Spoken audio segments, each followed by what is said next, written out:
abu na gaba wato shine header and footer, ribbons na gaba kenan, header and footer. Shi kuma nan header and footer wasu wani rubutu ne a nan yakan zo daga saman nan. Idan ka saka a saman daga sama na peji na farko duk a sauran peji nan za su fito. Yanzu a misali idan muka yi clicking akan header and footer to kun ga ire-iren su nan gaba daya. Ba mu dauki guda ɗaya mai misali da shi. Yanzu a misali mu ce mun dauki wannan, to gashi nan kun ga ya zo MS Word a misali, ga kuma wannan shekara ta 2020. Da zarar ka saka ka yi clicking a waje ku ga gashi ya fito, da duk sauran pages din za ku ga ya fito. To wannan shine header, kishi yasa shine footer. Shi kuma footer a madadin da an ce wannan header daga head, shi kuma footer daga foot, ƙasa kafa kenan, tafin kafa kenan. To shi kuma wannan yana nufin can ƙasa kenan, ƙasa nan gurin, nan kuma shine kuma footer. To shi ma za ka iya shigowa in ka ga dama ka dauki irin wannan kai amfani da shi, ka ga dama ga sunan kala-kala, sai ka zaɓi wanda kake so. Misali mu ɗauki wannan mai amfani da shi, shi ma gashi ne sai ka rubuta test ɗin da kake so.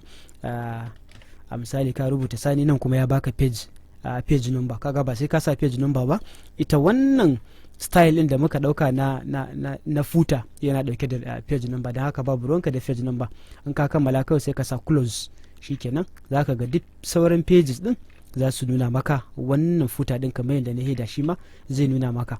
To haka ake amfani da wannan gida na header and footer.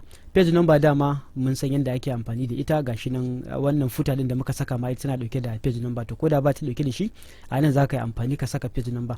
Idan ka bude aikinka da farko fa ba shi da page number, kai za ka sa page number da kanka. In za ka bude peji sama da 1000, to pejin nan yana nan ba tare da an bashi lamba ba, sai kai za ka zo ka bashi lamba. Ba da lamban ma sai inda kake so. In ka ga dama ka sa a sama, in ka ga dama ka sa a ƙasa, in ka ga sama gashi nan page margins, gashi nan current position, ya danganta da inda kake so ka saka lambar taka. To a nan za ka indicating sai ka je ka saka lambar taka. Wannan kenan aikin da shi kuma ribbons na header and footer yake yi kenan, wato command da ke karkashin sa kenan.